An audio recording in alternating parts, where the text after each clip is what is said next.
Morning everyone. Now we continue to start the chapter 2 of history of class 8th. In before this clip we discuss about the Battle of Plassey and Battle of Buxar. Now we start the new war with Mysore. You know, Hyder Ali and Tipu Sultan was very great ruler of the Karnataka or Mysore, and they were very close to the French, and this region was rich in spices. मसालों के लिए ये क्षेत्र प्रसिद्ध था. So these were the friend of French. So Britishers wanted to annex them. Haider Ali Tipu Sultan क्योंकि France के दोस्त थे, सो अंग्रेज उनको इनडायरेक्ट में हराना चाहते थे, and they wanted to control the area of spices which was very advantages for the British trade. So the four war was held between the Britishers and the two wars with Tipu Sultan and two wars with Hyder Ali.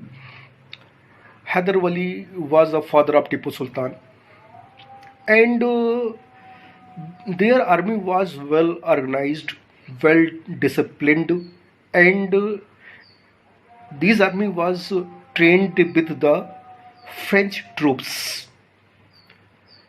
Tipu Sultan and Hyder Ali fought very bravely. On 4 May 1799, Tipu Sultan defeated by the Britishers. In the other word, their kingdom became the part of Britishers, and you say that through this war British indirectly defeated the French, and their trade monopoly was established in India. Now the second war here, war with Maratha. Maratha was also a very prominent ruling dynasty in the Deccan. You say third battle of Panipat, which was held in 1761. The Peso was the head of the Maratha Confederacy, and the third Anglo-Maratha war destroyed the Maratha power. The Peshwa exile माने भाग जाना, to the North India, and his territory were taken over by the Britishers, और उनके जो राज्य या उनकी जो किंगडम था उस पर अंग्रेजों ने कब्जा कर लिया. Other Maratha chiefs were also forced give up to territory and were no longer allowed to keep the army. और इस तरह से आप कह सकते हो कि मराठों पे पूरी तरह से कहीं ना कहीं अंग्रेजों का अधिकार हो गया था. Next time the expansion under the Lord Wellesley. जैसे बताइए, लॉर्ड वेलेस्ली 1798 में गवर्नर जनरल के रूप में अपॉइंट हुए थे. इन्होंने सब्सिडी अलायंस को फॉलोड किया था. देखिए, subsidy alliance was a treaty with the Indian ruler. On the other hand, British provided some benefits to the Indian rulers, but there were some terms and conditions. Subsidy alliance एक तरह की संधि थी जो भारतीय राजाओं और अंग्रेजों के बीच में होती थी, लेकिन उस संधि में कहीं ना कहीं कुछ न कुछ गोपनीय पॉइंट होते थे जो कि भारतीय राजाओं से अनजान थे या उनको बताए नहीं गए थे. और इस तरह से through the subsidy alliance British captured a lot of territories of India. You know, the points and terms were Indian rulers would not keep an army of his own. Second point, he would keep a British army which was supposedly for the production and pay the maintenance of the Indian ruler. Number third, he would have to permission from the British force entering the alliance and the other rulers of declaring against the other kingdom. Number four, British officers are resident from stationed at the ruler court. Also, no officers of any other European power would be allowed to the court. देखिए, चार point जो अभी आपको हमने बताए हैं, इसको आप थोड़ा समझ लीजिए। फर्स्ट पॉइंट बता रहे हैं कि ब्रिटिश आपकी मदद करेंगी जब आप वो सब्सिडी अलायंस के चार पॉइंट को एग्री करेंगे। तो उसमें यह है कि आप कोई भी बड़ी आर्मी नहीं रख पाएंगे इंडियन रूलर के लिए। सेकंड, कुछ विदेशी या कुछ अंग्रेज सैनिक आपके यहाँ रहेंगे जिनका एक्सपेंचर या खर्चा इंडियन रूलर उठाएगा। पॉइंट नंबर थर्ड, कोई भी वार या ट्रीटी करने के लिए आपको अंग्रेज से परमिशन लेनी पड़ेगी। जब किंग को कोई परमिशन ही नहीं है वार एंड ट्रीटी की, तो वो किंग केवल नाम का ही होगा।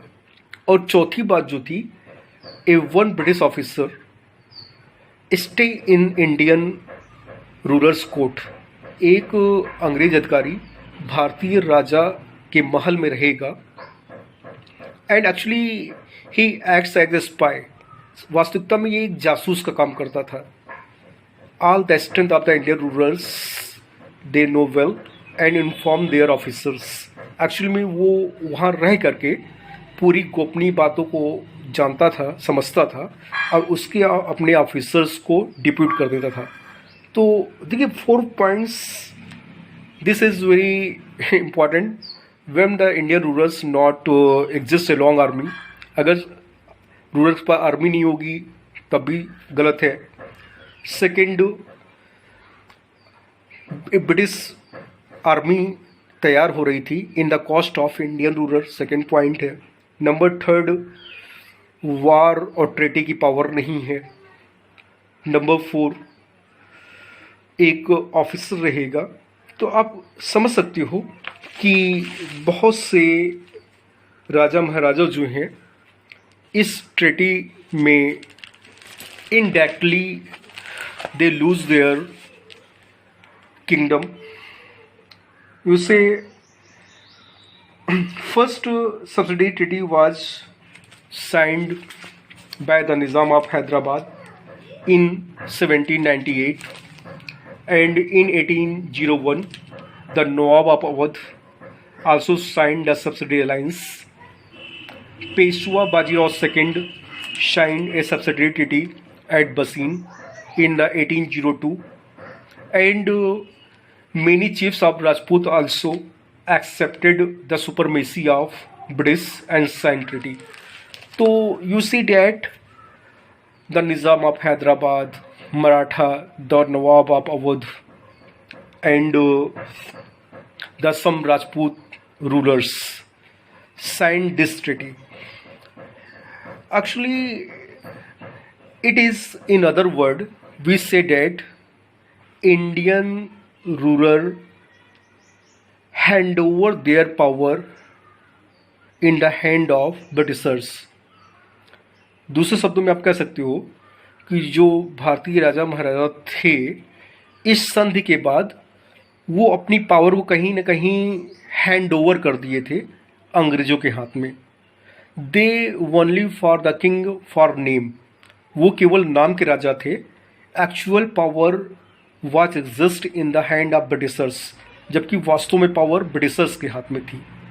तो सब्सिडी अलायंस एक तरह का धोखा था जिसमें भारतीय राजा फंस गए और वो बिना अंग्रेज की परमिशन के या बिना अंग्रेज की सहमति के कुछ भी नहीं कर सकते थे। बात समझ रहे होंगे आप लोग, क्योंकि ultimately decision was taken by the Britishers because Indian rulers bound the provision of the subsidy lines. Okay, that's all.